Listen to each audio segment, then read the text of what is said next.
um problema, né? Que o Fortaleza tá indo atrás de mais gringo pro PC. E aí, Fernandinha, hablas espanhol? Sí, pero que sí. Sim, pero que sim. E aí, é contratação, pero que sim. Quem é esse homem que tá chegando La aí? contratação- É do River Plate aí? É babado? Vem mesmo? Vem. Tudo, só falta o Fortaleza de fato confirmar a chegada de Adam Barreiro. Ele que é paraguaio, vem pelo valor de 1,8 milhões de dólares. E convertido na moeda, que é a nossa moeda, que é o real, fica ali em torno de 9,8 milhões na cotação atual. Apuração cedinho do Diário do Nordeste, você acompanha tudo com detalhes por lá. E aí, essa contratação vem para ser mais um reforço ali ao lado de José Herrera. Ele que estava emprestado ao Al-Rayyan do Catar, mas é da equipe do River Plate. E aí, essa contratação vem por esse valor, mas com metas, Gata Show. E aí, com isso, por isso que foi divulgado um primeiro valor de 3,5 milhões de dólares. Mas o valor de fato é 1,8 milhões com as metas que serão cumpridas pelo atleta, será tudo colocado em contrato. E aí, caso ele cumpra, esse valor pode aumentar. Adam Barreiro, mais um estrangeiro, com a saída de Dylan Borreiro, que a gente comenta daqui a pouquinho também, fica aí mais um nome que sai um estrangeiro e entra outro estrangeiro, desta vez um paraguaio no elenco tricolor. Um paraguaio no elenco tricolor. Tava Vamos dando fazer aquele... Pegar o mapa sul-americano, Denise, aí vai colocando assim, ó. cada tem um país. venezuelano, agora tem um paraguaio. Tá quase completando. Nas Viu? minhas uma contas, esta é a comunidade primeira todinha. vez. No paraguaio? Isso. Pronto. Tá faltando um uruguaio, né? Tá faltando o uruguaio. Tá faltando no Uruguai.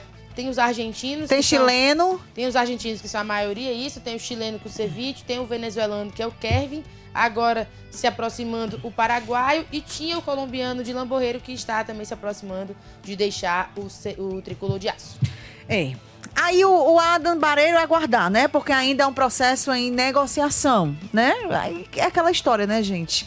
É operação de risco também. Aguardar como é que vai ser feito esse negócio, aguardar de como é que vai ser o tempo de contratação. Não, mas o negócio é igual a Fernanda tá dizendo. Não, é. O valor tá definido.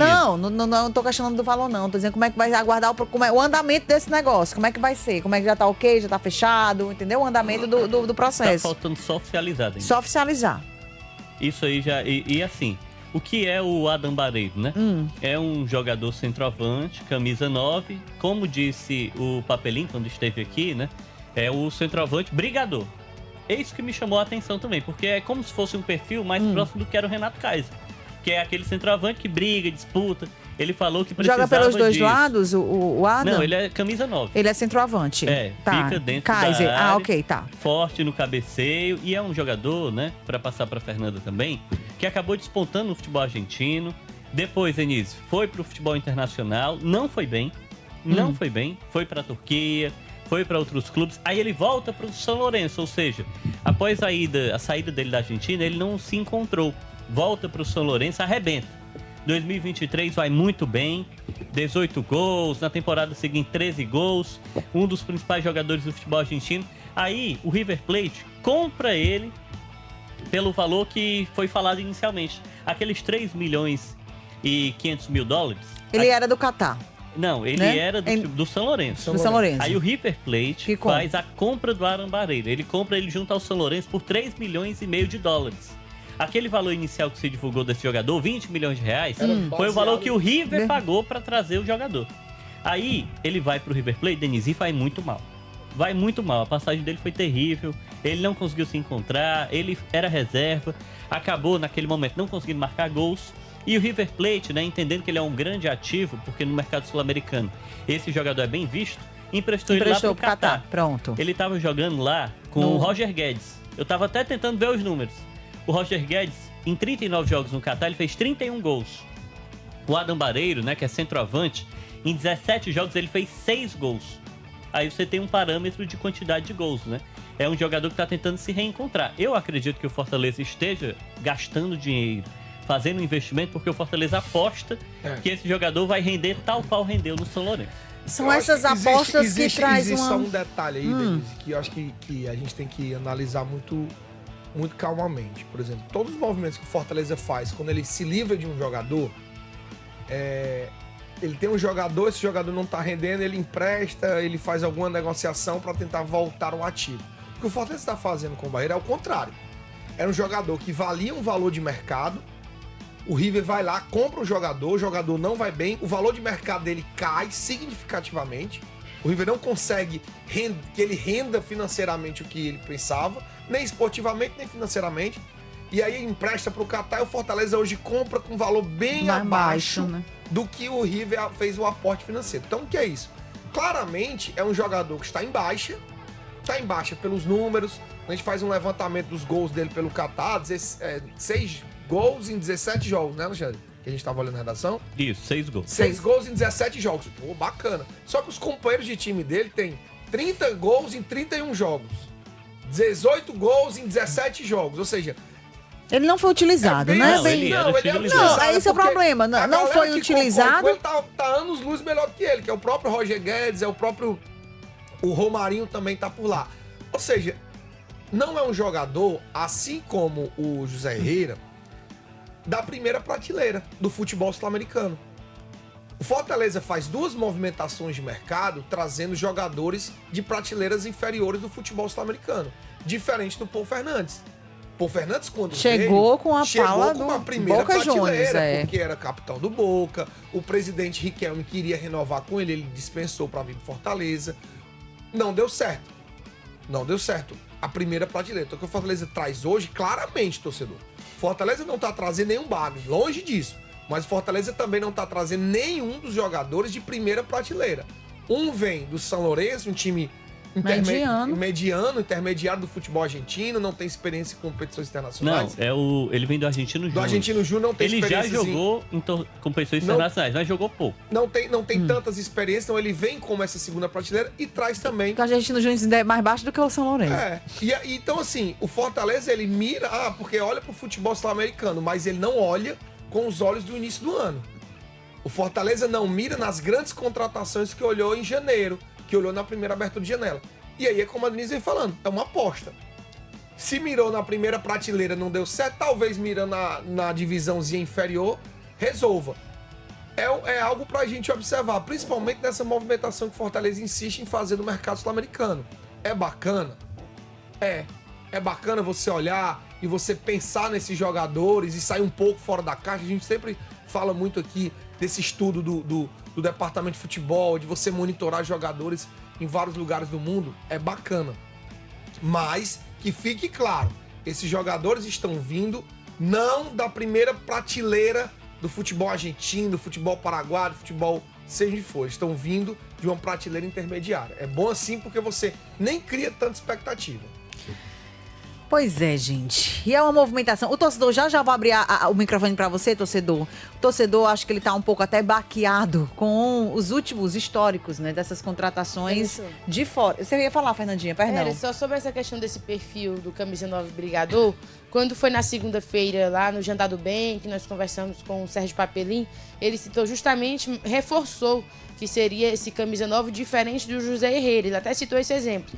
O José Herrera vem mais como jogar ali como um camisa 10. Ele joga pelos dois lados, mas se a gente for categorizar, ele está ali como um camisa 10. Quem vem é para ser um camisa 9, que é justamente a peça para se somar ali à posição que tem Lucero e Daverson, para ser esse atleta mais brigador e fazer essa diferença dentro ali do ataque do Fortaleza. Vamos aguardar aí que o Adam Bareiro, né, que corresponde a esse camisa 9. Quem joga pelas pontas é o José Herrera, né? Eu tava confundindo aqui. E eu não acho. O José Herrera, as características dele são muito parecidas com a do Marinho. Ele é canhoto e joga pelas duas pontas. E eu não acho especificamente do Adam Bareiro que ele é um jogador de segunda prateleira, né? Porque eu entendi o que o Bandeira tá pontuando. Que ele não tá trazendo um Paul Fernandes, aquele nome todo. Aí foi que rendeu. O que o Paul Fernandes fez, né? É isso que eu... Mas é isso no comentário eu falei exatamente isso. Não, eu entendi. Eu só pontuando assim, porque quando a gente fala segunda prateleira, a gente tá dizendo que o jogador joga na segunda divisão. Ele jogava... Pode desmerecer, né? A qualidade, ele estava no River Plate, tá? Não rendeu. Mas estava jogando no São Lourenço bem. Estava fazendo gols. Por isso foi negociado para o River Plate. Lá não rendeu. Então, não dá pra gente pontuar assim. Eu penso pelo menos dessa forma, né? Ele teve outros bons momentos. Pelo menos o Adam Bareiro é um jogador, para mim, mais consolidado no mercado sul-americano, né? Porque ele é um jogador que tem mercado. O River tá fazendo essa operação junto ao Fortaleza porque o River não tem interesse de utilizar o jogador. A gente acabou de assistir o Mundial de Clubes, o River tava lá. Todos os times sul-americanos, Denise, passaram, menos os argentinos. O River e o Boca, inclusive, né? Eles estão com dificuldade técnica, tá tendo problemas. O Borja, o centroavante do River Plate, né? Já foi aquele Colídio também, que é outro jogador. O Adam Barreira acabou realmente não jogando por lá. E quando jogou, não foi bem. Não foi legal, E né? aí, ele está em um declínio, né? No futebol argentino como um todo. Mas eu não acho que isso faz a gente pontuar que ele é um jogador de segunda prateleira. Agora, o outro atleta, né? O José Herrera, aí eu posso falar que ele é uma aposta, de fato, né? É um jogador que sempre jogou no Argentino Júnior, foi revelado no Argentino Júnior, nunca atuou em outro Pois é, isso que eu ia clube. dizer. Ele não teve uma oportunidade de atuar em um clube grande, como foi o caso. Denise, mas o River Plate, o Adam não jogou quase nada, mas teve a oportunidade de estar lá, foi negociado, estava muito bem em um, tanto é que foi para o River Plate, É né? isso. Então ele é mais rodado, vamos dizer assim. Ele tem 28 anos, é um Né? atleta sempre convocado para a seleção do Paraguai. Já Agora, conhece o José caqueado do Herrera, negócio. Eu considero que é um atleta que tem o seu nível técnico. Ainda é novinho ainda, tem que Mas amadurecer. é mais jovem, né? Precisa ser experimentado em um nível de competitividade Cara, maior. na verdade, quando a gente comenta qualquer tipo dessas contratações, Alexandre, a gente nunca pode falar. O que eu acho que o grande desafio é esse, tanto pra gente que comenta, porque os níveis de competição que esses jogadores eles jogam é totalmente diferente do que eles vão encarar aqui no Campeonato Brasileiro. É totalmente diferente do que eles vão encarar. O próprio calendário. Do calendário, de preparação. Então, assim, quando o Fortaleza opta, e repito, faz esses movimentos sul-americanos, o que é que eles esperam? É que o jogador venha e atue de forma muito eficaz e se adapte rapidamente. Mas a gente sabe que não é assim. O cara tava jogando no Catar, o outro tá jogando no futebol argentino. A gente tá sabendo de uma maratona de jogos que vai começar daqui. O campeonato só vai terminar dia 23 de dezembro. Então, assim, 21 de dezembro. Então, a gente tá falando... Chega mais 2 dias não, amigo. de jogador, porque a gente vai trabalhar até 23. A gente vai trabalhar até a virada mesmo. Então, o que Vale, acontece? nossa. É um risco quando você traz esse tipo de atleta que você tem que ele tem que se adaptar, você tem que forçar ele a uma adaptação o mais rápido possível. Eu não quero acreditar que o Fortaleza traga um jogador para esse momento de janela e espere ele se adaptar em setembro, em outubro. Eu não quero acreditar nisso. Eu acho que se teve realmente toda essa movimentação, Voivoda, departamento de futebol, departamento de staff, de jogador, de presidente, é para o cara chegar e ser utilizado. Não justifica você ter vários jogadores, como aqui a gente destacou, o Matheus Pereira treinando há 2 meses e você vê escalações de jogadores que não vinham rendendo desde a parada. Vamos ver. E nesse balanço de contratações, gente, do futebol cearense, a do Fortaleza foram as maiores compras. Eita, Alexandre, vamos dar uma olhadinha aqui. Torcedor, quem tá no rádio, a gente tá falando de Moisés, José Herrera, Machuca, Caio Alexandre e Adam Barreiro. Foram as maiores contratações do futebol cearense nos últimos tempos, tá, gente? As 5 maiores compras. Desses aí, a gente pode dizer o que se pagou. Moisés e Caio Alexandre. Sim, Denise, e o Moisés, em uma venda que se tornou recompra, né? Porque ele vai pro Cruz Azul, lá ele também não conseguiu, assim, despontar, mas aí é que tá, o jogador tava no clube, o clube sabia o valor dele. Ele foi pro futebol internacional, não rendeu. Aí o clube sabe que ele está bem, a gente não pode olhar só para esse parâmetro dos números, né? Sim. Então o clube faz o retorno do Moisés, acerta o retorno. Foi uma negociação realmente que envolveu muito dinheiro, né? 18,4 milhões de reais. Aí, Denise, para além do Moisés, eu acho que o outro jogador que acabou realmente conseguindo despontar, né, nesse cenário foi o Caio Alexandre. Apesar da compra dele ter sido muito tumultuada. Não, mas e o Caio não foi... O Fortaleza não chegou e comprou. Primeiro ele pediu emprestado. Exatamente. Né? Primeiro ele veio de empréstimo. Não foi um tiro no escuro, como, por exemplo, o Herrera, o Machuca e o Barreiro estão sendo tiros no contratação, né? Contratação. O Caio Alexandre veio por empréstimo, deu certo, quero comprar, vale. Aí no momento da compra houve todo aquele imbróglio, né? Aquele problema, o jogador quis ir embora, não quis ficar, então o Fortaleza vendeu ele pro time do Bahia, e aí foi uma compra que o Fortaleza executou, né? Porque ele gastou 12 milhões de reais para comprar ele junto ao Vancouver, né? Time lá do Canadá. Então, Denise, desse quinteto aí, quem rendeu muito, né? E acho que justificou os valores, realmente foi Moisés e o Caio Alexandre. Só que para mim esse é um movimento natural. A cada ano que passa, que a gente se consolida na Série A do Campeonato Brasileiro, o futebol cearense se consolida como um grande cenário, né, de torcida, de resultado. No Nordeste, a gente já se coloca nesse status também. Cada vez que isso acontece, Denise, a tendência é que essas operações acabem acontecendo mais. Por exemplo, a 6ª operação que não está aí foi do Ceará. quando ele estava na Série A. Foi o Guilherme Castilho, 9 milhões e 600 Ave, mil não reais. lembrei não, pro torcedor. Exatamente. Aí o Ceará conseguindo permanecer mais na Série A também, a longo prazo, a tendência é que também consiga realizar esses movimentos. E cada vez mais a gente entra nessa seara, né? De gastar dinheiro, contratar jogador. Aí o torcedor, o problema do dinheiro, Denise, o paralelo do dinheiro é o seguinte: significa que o time tem poder de compra, poder de mercado, cresceu, tem força no mercado. O paralelo a isso o contraponto disso também quando o jogador custa muito, aí a responsabilidade cai em torno dele. Quando o jogador Tem que tá se no seu pagar, time né? e você diz que o cara custou 25 milhões de reais, aí você quer saber se esse cara vai jogar. Amigo, aí, se ele fizer 30 gols, aí o povo nem lembra Aí do entra valor. no que o Bandeira pontuou, o cara precisa jogar. Você tá num momento de crise, com problemas, abre a sua carteira, gasta ali 20 milhões de reais, que é o que o Fortaleza tá fazendo, né? Somando as duas compras, você espera que esses jogadores possam jogar. Não há garantias que isso vai acontecer, mas é por isso que precisa ser muito assertivo, porque mesmo a gente já estando nesse status de fazer grandes compras, a gente ainda não está no status de rasgar dinheiro, como muitos clubes fazem por aí, viu, Denise?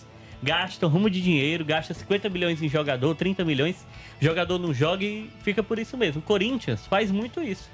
Tem dívidas Aí bilionárias. tá com prejuízo aí. Nada acontece com o Corinthians e agora já tá contratando outro jogador